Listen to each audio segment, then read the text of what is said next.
Raadiyoon Sagalee Ameerikaa wixataa qabee hanga jimaataatti galgala keessaa sa'a 2:00 jalqabee hanga sa'a 3:00 meetir baandii 22-25-31 irratti Waashingtan DC irraa kan dabarsu sagantaa afaan Oromoo amma jalqaba.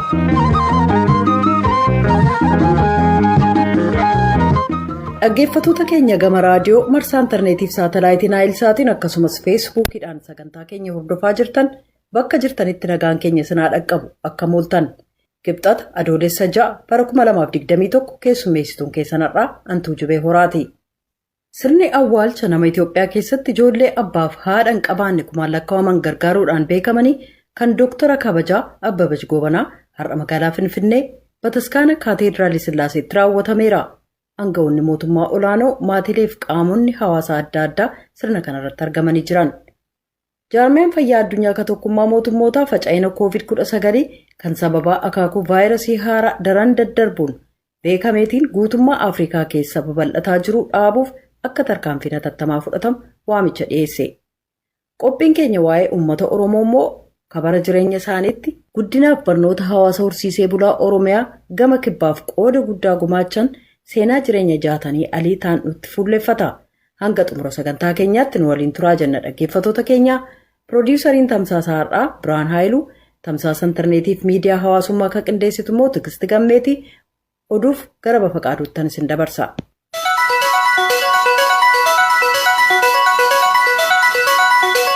Ashamaa harka fuune amma oduu har'aaf qabnu isiniif dhiyeessina. Itoophiyaan hidhaa laga Abbayyaatti marsaa lammaffaadhaaf bishaan kuusuu jalqabuu ishee biyyi Misir beeksisteetti.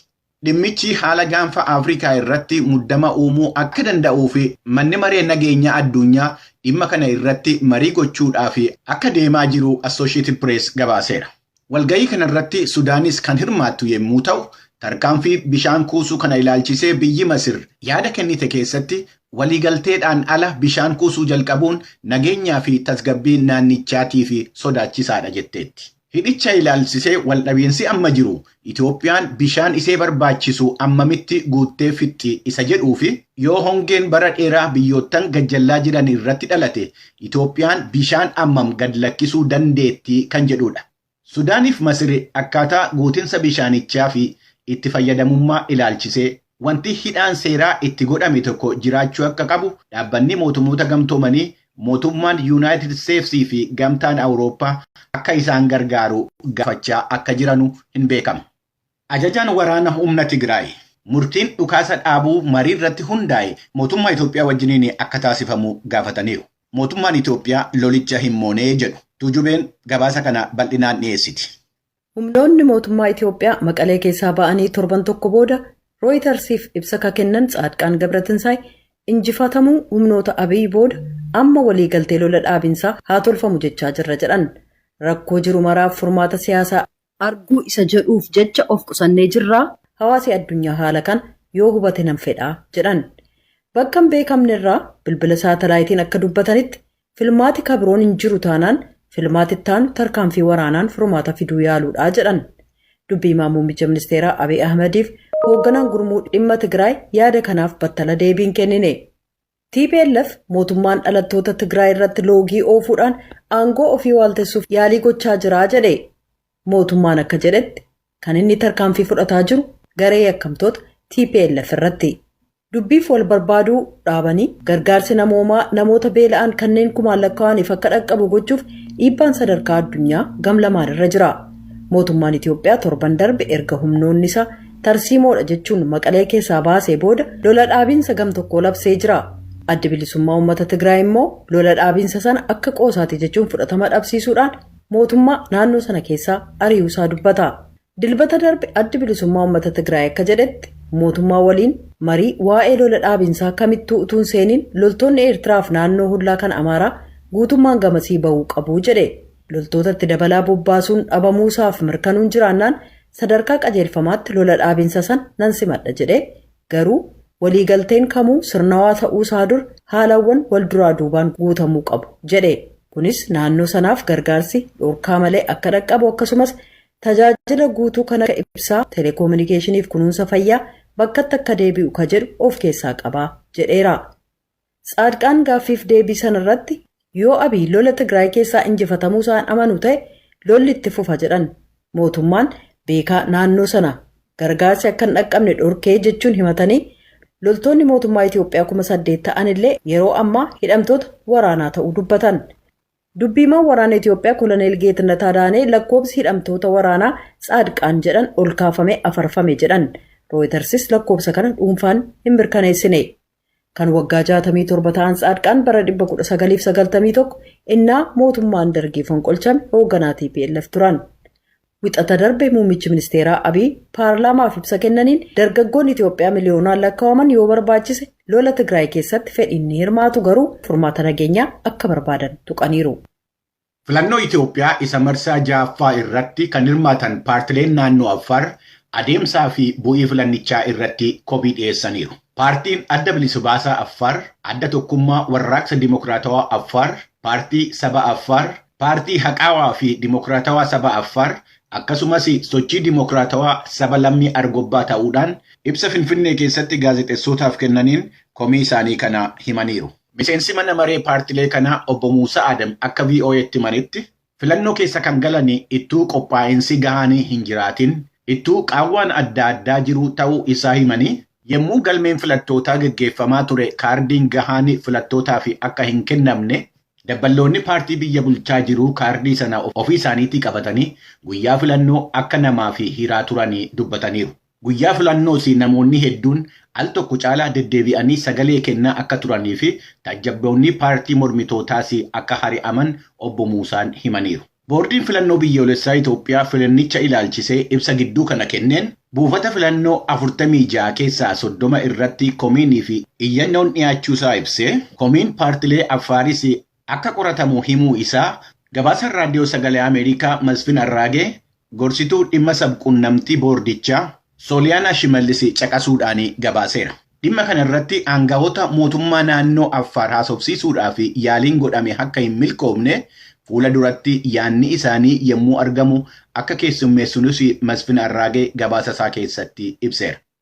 Gatiin midhaan nyaataa yeroo ammaa Itoophiyaa keessa jiru dabalaa deemuudhaan qaali'iinsi jireenyaa biyyattii yeroo kamiinuu caalaa dhibba keessaa harka 23.7 akka ga'u taasisuun isaa gabaasameera. Rakkina kana hir'isuudhaaf mootummaan warreen midhaan nyaataa alaa galchanu akka sharafa alaa karaa baankiitiin argachuudhaaf hin rakkanneef seera firaanko vaaluutaa ji'a 6 turu baasus tarkaanfichi rakkina qaaliinsa jireenyaa akka hiikuu hin dandeenye ogeessonni diinagdee himaniiru. Gabaastuun raadiyoo sagalee Ameerikaa Simmanyi Sheeqooyyee dhimma kana irratti kan haasofsiifte ogeessi diinagdee Waasihuun Balaay waan jedhanirraa akka hubachuu danda'ametti rakkoon qaali'iinsa midhaan nyaataa kan uumamuu danda'e waan oomishni biyya keessaa guddachuu dhabeef lakkoofsi namaa waan garmalee dabalaa jiruuf alaa midhaan bitanii galchuudhaa fi rakkinni sharafa alaa waan jirus akkasumas biyyattii keessa bakka adda addaatti walitti bu'iinsi jiru namoonni akka tasgabbaa'anii oomishuu hin dandeenye godhe akka gargaarsa eeggatanii taasisuusaa himaniiru. Rakkinni COVID-19 fi haalli jijjiirama qilleensaa addunyaa muudachaa jirus hir'ina midhaan nyaataatii fi gumaacha mataasaa akka qabu ogeessi kun himaniiru. Rakkina kana hiikuudhaafis oomishni qotiinsaa akka dabaluu qabu gochuun waan oomisha dabaluudhaaf gargaaranu kan akka sanyii filatamaa xaahoo gahaa ta'e dhiyeessuu fi namootaan qe'ee isaanii irraa buqqa'anii deebisanii dhaabuu irratti akka hojjetamuu qabu ogeessi diinagdee kun himuu isaanii gabaasni kun ibseera.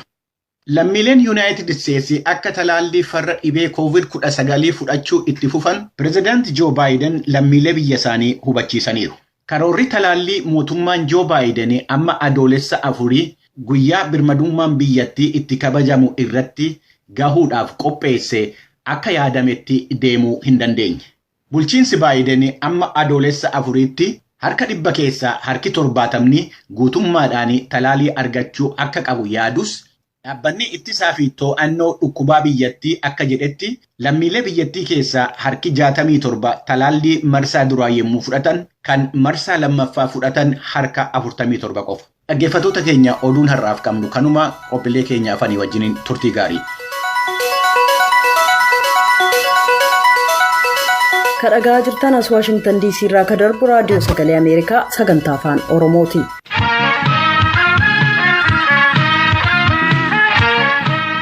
Sirni awwaalcha nama Maazar Tereesaa Afrikaa jedhamuun beekamaniif Itoophiyaa keessatti ijoollee haadhaaf abbaa dhaban kumootatti lakkaa'aman gargaaraa turanii kan aadde Abbabach Goobanaa har'a magaalaa Finfinnee Bataskaana Kaateedraalii Sillaaseetti raawwatamee jira. Sirna awwaalcha kanaa irratti ijoolleen isaan guddisan maatii firoon qondaaltonni mootummaa sadarkaa olaanoof jiraattonni magaalaa Finfinnee kan argaman yoo ta'u, ittaantuu kantiibaa magaalaa Finfinnee aadde Adaanach Abeebee hojiilee gargaarsa Abbabach Goobanaa hojjechaa turan kan itti fufu taasisuuf bulchiinsi isaanii deeggarsa barbaachisu hunda kan godhu ta'uu dubbatan. Sirni awwaalcha aadde Abbabach akka aadaatti fardaan kan dabaalame ture jetti kan sirna awwaalcha sanarratti argamuun gabaasti Tsahaay Daamxoo kunoo. Fakkaatti gaarummaa fi haadhummaatiin Maazar Tireezaa Afrikaa jedhamuudhaan kan beekaman Dr. Kabajaa Abbabach Goobanaa har'a sirni awwaalcha isaanii raawwatameera.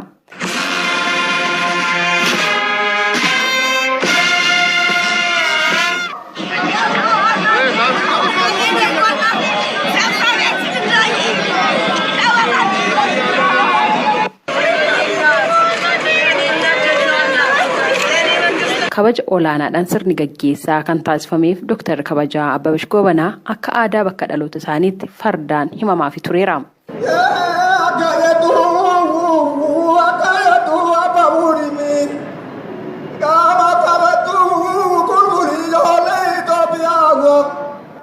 Dr. Kabajaa Abbabach Goobanaa sababa vaayirasii COVID-19tiin hospitaala Phaawulositti wal'aanamaa turanii umurii isaanii waggaa 85tti addunyaa kanarraa waxabajjii 27 bara 2013tti du'aan boqotaniiru.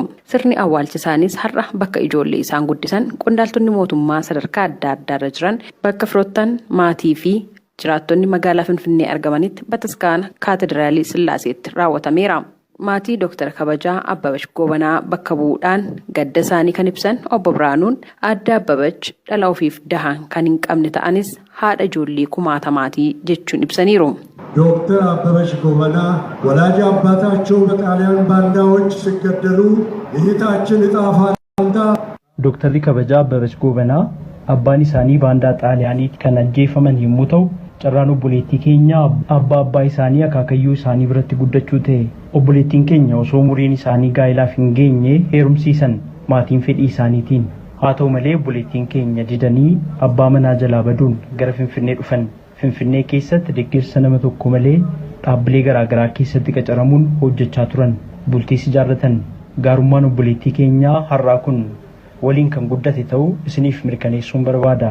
Dr. Abbabach daa'ima ofiif da'an hin qaban garuu daa'imman sababa garaagaraatiin maatii isaanii dhaban walitti qabuun guddisuu eegalan waggoota 41 darbanittis hojjechaa turan. Kun ammoo haadha ijoollee kumaatamaa isaan taasiseera. Dr. Abbabach maatii keenya keessaa kan osoo hin baranne nu barsiisanidha. Ofii isaaniif osoo hin taane namaaf kan jiraatan haadha gaarii fi gara laafittii turan. Siistar Zannabash Dajanee magaalaa Amboo jiraachaa akka turan kan ibsan aadde Abbabachin yeroo isaan galii ittiin ijoollee kanneen guddisan barbaachaaf dhufan wal beekna jechuun dubbatanii. Achitti kiliinikii bananitti tajaajila baay'ee kennaayyuu achitti mutulutti achitti bishaanis galchaniiru dubartoonni akka godda'amanii jedhanii bishaan mana of coofaa harkaan akka hin daakne dubartoonni harkaan akka hin daakne fagoo deemanii immoo bishaan akka waraabne bishaan faa galchaniiru wofcoo zayitii faa faabrikaa hundumaa hojjetaniiru. Dr. Abbabach akkanatti akka salphaatti kan ilaalaman miti. Baay'ee lubbuu haadholii fi lubbuu daa'immanii baay'ee balaarraa ittisanii jechuudha. Irra jira isaan hin baranne uumaan baranne ijoollee sin qabanii uumaa akkuma baratanii ol kan hojjetanii fakkeenya guddaa isaan Itoophiyaaf. Maqaan isaanii du'urra hin jiru maaliif hundumtuu ifaan inni agarsiisa hojiin isaanii hundumtuu. Haadholiinis dubbachuu danda'u ijoolleenis kan guddatanii dubbachuu danda'u. Dr. Mitikuu Teessoo Dr. Kabajaa Abbabach Goobanaa akkanaan ibsaniiru. Dr. Abbabach Goobanaa Maazar Tireezaa of Afrikaa jedhamu.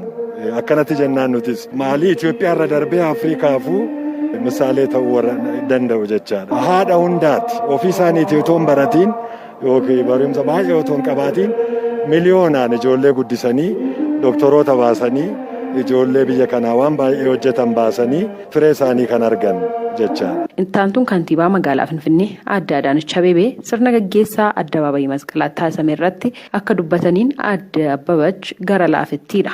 Haadha hiyyeessaa fi gaarummaan maal akka ta'e kan irraa baruu qabnudha jedhan. ክብርት ዶክተር አበበች ጎበና አዳዬ ከኛ በአካል ቢለዩም Dooktar Kabajaa Abbabash Gobanaa Iddaayyeen qaamaan nurraa addaan bahanis hojiin gaarummaa fi gootummaa isaanii boollaa ol waan ta'eef yeroo hundaa leellifamaa, yaadatamaa, galateeffatamaa onnee keenya keessa baraa hanga baraatti jiraatu. Haati keenya furtuun rakkoo keenyaa tokkummaaf waltumsuu ta'uusaa kan nu barsiisan haadha ajaa'ibaati. Lammiidhaaf qaqqabuu yaadaanis hojiinis agarsiisaniiru jedhan Aadde Adaanech. Hojiilee isaan eegalsiisanis galmaan gahuudhaaf itti gaafatamummaadhaan itti fufsiisuu qabnaa jechuun Aadde Adaanech dubbataniiru. Dooktar Kabajaa Abbabash Gobanaa bara 1928tti godina Shawaa Kaabaa aanaa Giraar Jaarsoo ganda Shabal jedhamutti dhalatan. Haati hiyyeessaa fi ijoollee 1000 lakkaa'aman horatan Aadde Abbabash Gobanaa waggoota 41 darbaniif hojiilee tola ooltummaa irratti hojjechuun seenaa hojjetanii akka jiranis dubbatameera. Gabaasa Raadiyoo Sagalee Ameerikaatiif Tsahaay Daamxoo Finfinneerraa.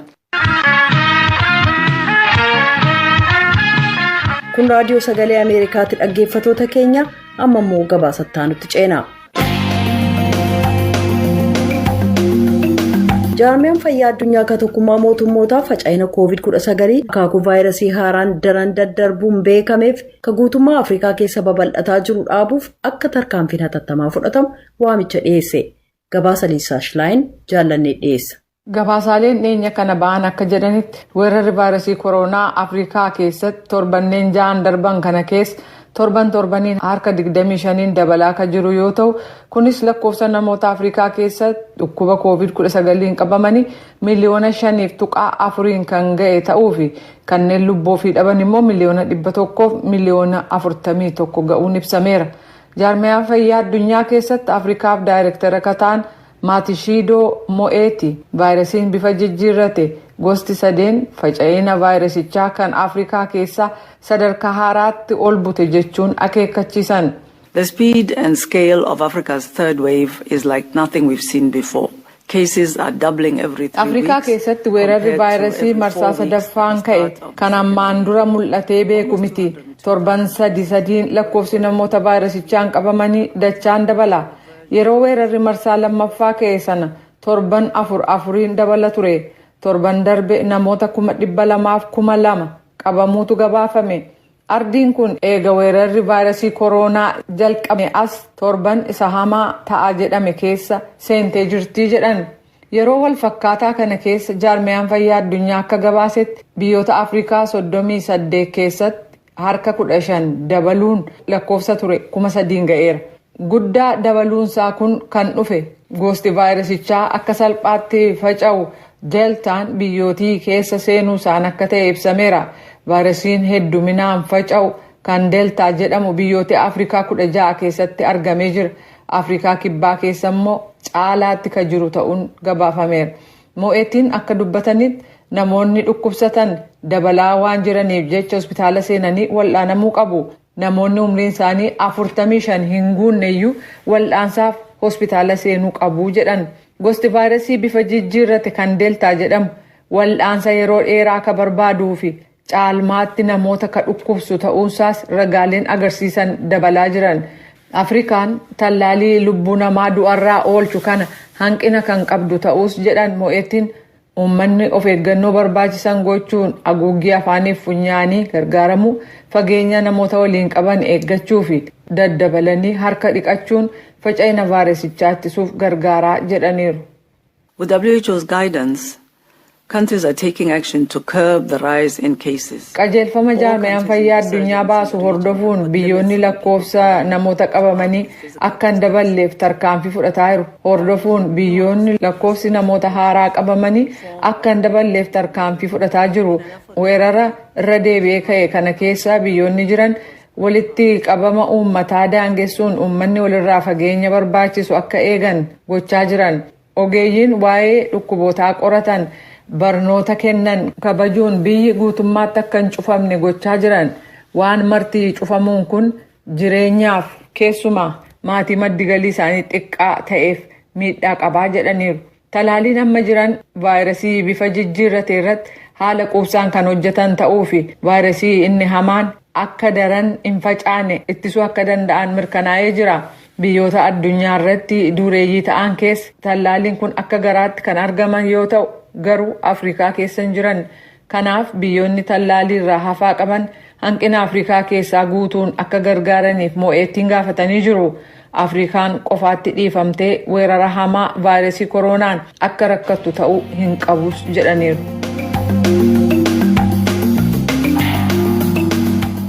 Kun raadiyoo sagalee Ameerikaa sagantaa afaan Oromooti.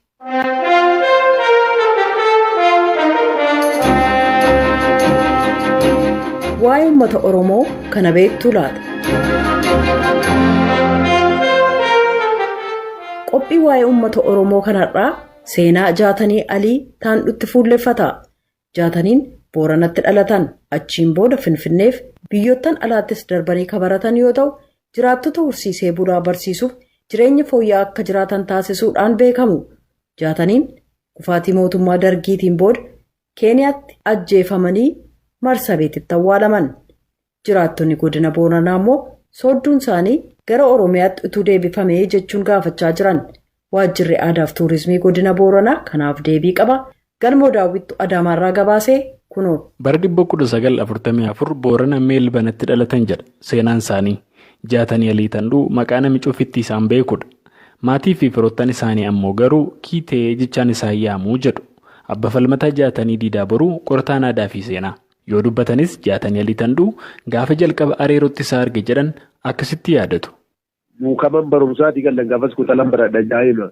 Irbaanee yoo daawwannu nam guddaa ilgu guddaa kanamtu dhaabatee haasa'u kanamtu fi dhageeffatu. Nulleen akkuma ijoollee akkasumatti hin daawwanna ilbaafnee laallaa.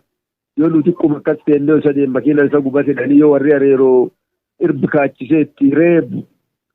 Nan yaadadhaa. Mataa kan jennaa har'a jalqabee inni guddatee jira. Shaamballiyaati ni jedhaa jedhanii faaruu isfaarsan keessa maal jedhanii shaaballisoo xiyyaa laf dhakaan boddichaa bulchaa laf heennaa shaamballii molti jedhanii akkasitti akka shaaballeedhanii yaaman. Waan akkasii kan cufuun beeka. Inni ammoo nama akkam jennee yoo erga suuraan guddanneetiin gaafannu warri gosa maccituullee gurguroo.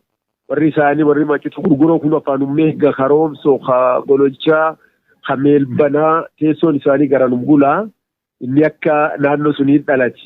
Ijoollum isaanii farda warri Booranaa warri fardi qabu gurguroo jechuun bifardoo warraatiin jedhanii gurguroo jedhanii inni akka fardi jaalatu inni akka fardi tiisu fardi warraa akki jedhanii faasani boorboree boruun manaan facaasu didiima duuba huriin marxa facaasu. Kuriin marxa facaasan kuriin warri isaanii nama akka wayii fardisiisu. Shalaga Jaataniin immoo ijoollum isaati akka kurii fardi jabeessaa akka kurii farda yaabbataa nama akka kurii fardi yaabbatu hin jiru jedhanii inni immoo wanni ijoollum isaati hawwatu wanni inni jaalachaa ture akka kurii marxaa facaasee arbaa satawwaa fardaan akkas utaalee fedha waan tokko jira warri warra akkasiitii inni ijoolluma fardisiis jedhanii fardi guddis jedhanii. Kanaan barumsi akkasiin dhufeef.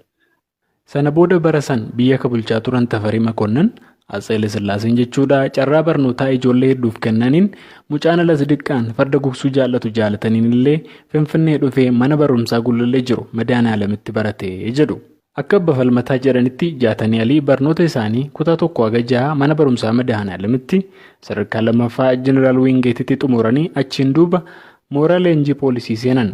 Erga leenjii poolisii xumuraniin boodas iluu abbaa booraa dabalatee bakkeewwan garaagaraatti saba tajaajilaniiru jedhu dabalataan. Duubarra bulchiinsa Haile Sillaasee Jaatanii Alii nama dubbate amansiisuu fi qaroo ta'uu argee ofirraa fageessee jechuunis dubbatu. Sana booda bara 1975 gara kutaa bulchiinsa Sidaamaa Alasii Hawaasaatti ergamani. Bara kanaa kaasuun Jaataniin horsiisee bultoonni jireenyi isaanii akka fooyya'u waan hedduu dalaganii jedhu. Qonna akka baratan tuuta 12 karaa yaaballu irratti barsiis kan qofaa miti hosteelillee fuula hedduutti dhaabe. Gar barnootaatiin waan akkanaan cufurraatti hojjetee gamna geennaatti siif hojjetee kan qofaa miti waan nafsituun hin qabne baankii qabsoo ajaa'ibaatiin asitti hundeessee baankiin dhaabee Booranloon gurgursiisa kinni beessee baankii keeyyatu humnaan itti deemee hojjetee akka biqiltuu akka dhaabana gamma kun gaaddisiin jaltete nullee biqiltuu barsuun inni dhaabu malee. Yaabal keessa deemu biqiltuu barsuun dhaaban malee erga sun dhaabanii kabara mootummaa kana keessa dhaabana gamma gaaddisaan dhaqabne hagammatama inni durii dhaabe keessa jirra. Erga kana hojjetaa turaniin booda bara 1991 mootummaan Dargii kufe. Sana boodas humni Hizbaa Wayyaanee Haarannat Tigraay Hiwaat yoo biyya qabatu jaataniin warra kana duukaa hojjechuu waan hin feenee fi biyyaa baqatanii jedhu. Yoo baqatan kanas dhaqanii imbaasii biyya alaa Naayiroobii jiru tokkotti kooluu galuuf ture yaanni isaanis. Erga Keeniyaa seenan naannoo ji'a 4-5 turre akkas ta'uun ooltu. Keenya keessa hin turre. Akka jedheeni imbaasii seenne diidat ture tarii walam ta'uu dandeessu. Boorani jaalallis qabuuf abbaan nuti arguu feena si waliin ooluu feena lubiraati imbaasiin galiin namni imbaasii gal arguu hin danda'amsa ta'uu danda'a. Karaa biraatiin immoo harka shiraa jal jiru yoonni imbaasii Ameerikaa seenne warri pellefuun achitti turufuu hin danda'u. Yoonni immoo jiraate garinni jiru booranii jira waan jedhaatan wanni gaafa siyaasa yeroo suni keessatti wanni dubbatamu yoonni gartii pellefu gor. Boorani gartii pellefu gor. Yoonni garoo ellefu gor. Boorani garoo ellefu gor. Boorani garinni jiru irra gor. Kanaafis haa dhabamsiifnu shira diraama akkasii irratti hojjetanitti jira. Malee wanti inni balleessee isaanii haaloo guddeemaniif hin jiru. Garkeen goruu mali garkeen goruu qabattee itti pelleef gaafasii wanni isiin sodaaf dubbattu. Kan waan ta'eef diraama akkasii keessa turee achitti akkasiin galaafatan jechuudha. Abbi Falmataan haga yoonaa namni jaatanii aleejjeessa hin beekamne jedhanii jaataniin erga bara 1992 Keenyaatti ajjeefame booda Keeniyaa kutaa bulchiinsa Maarsabiititti awwaalamuullee eeran. Jaatanii Boonayyaa dhalataa Booranaati. Barsiisaadhas. Wanti jaatanii aliitan biyyaaf oole sirriitti illee ellifamne. Mootummaan ammasii waan inni hawaasa naannoof yaade sirriitti lafaan ga'u malee jedhe. Amma mootummaan wanni inni tolchuu malee amma namni laftaan harka qabullee namuma keennaa haamata kan himatu Oromooti. Ammoo eegi akkan ta'e yoo durii warri mootummaan guutullee sun ta'uu baatu ammoo ta'u gad ba'ee hamatanii warra mukaa baggal kana qoora beekana amma ammoo namni ammaan tan jiru kunini akka dhalootallee jaaruufi nam kan baase seena isa lallabuu mala nam kan yaa'ame soodduun isaa sadarkaa isaa madaaltakka yaabalootti ijaaramtuu awwaal isaa lakkuma inni durii dhaabate naannoo Keeniyaa kan inni jiru dheebisaa hojii fuudhanii dheebbirree galchanii akkuma gootota kaanii. Ida yaadannootii faawundeeshiniin adda addaa ijaaramuuf qaba. Kana warri godin sun bulchulleen warri mootummaa naannoo Oromiyaa bulchuuf warri biyyatti kan bulchulleen beekee akka kanatti yaadatamuu qabaa. Akka asaayimentii fudhatanii hojjechuu qabanii jedhee yaada. Obbo Boonayyaa Diidoo Biiroo Aadaa fi Turizimii Mootummaa Naannoo Oromiyaatti ogeessa qorannoo seenaa fi aadaati. Mootummaan seenaan kumaalaa jaatanii alee akka yaadatamuu fi pirojektoota hedduu maqaa isaanii moggaaseera jedhan. Yoo kallattiin eeranis manneen barnootaa hedduun akka maqaa isaanii moggaafaman darbees dhiyeenya kana siidaan isaanii magaalaa guddittii godina Booranaa Yaaballootti ijaaramee eebbifameera jedhan. Marsabeet magaalaa Marsabeet keessatti awwaalamee awwaalisa sana gadda waggaa biyyaan argeera achi deeme achitti awwaalamee jira. Achirra galchuuf immoo armaan dura waggoota baay'een duraatti jechuun waggaa dheeraa fudhatee natti fakkaata galchuuf. Yaaliin adda addaa godhamee jira mootummaan wal dubbatamee jira akkasumas uummatichi akka waan akka inni galu barbaaduu fi horiis walitti qabee jira garuu siyaasa yeroo sun hin jirtu wal qabateetiin galfamuu hin dandeenye jechuudha. Maal yaadare mootummaan? Kan amma mootummaanis hin galchinaa yoo jedhanis ani waan hin galchinuu ka jedhu ilaalchi siyaasaa ka yeroo sun dhaabbilee aktiif teleefoonaaf Oromoo jidduu ilaalchamaa jiru sun ammoo waan hin jirree fi ammas hin agaluuti yoo jedhame mootummaan hin galuu ka jedhu yaadi hin qabu. Jaatanii aliitan gana 29 jimaata dabre adoolessa 2 bara 1992 Naayiroobii naannoo Ingaaraa jedhamutti ajjeefamanii. Gabaasa Sagalee Ameerikaaf Galmoo Daawit Adaamaa.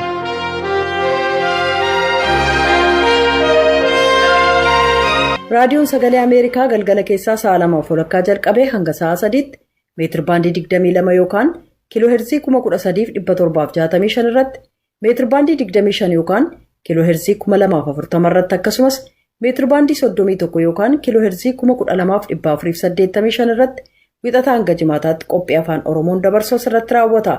Qophii boriitiin walitti deebina nagaatti bulaa. Amma sagantaa afaan Amaaraatu itti fufa.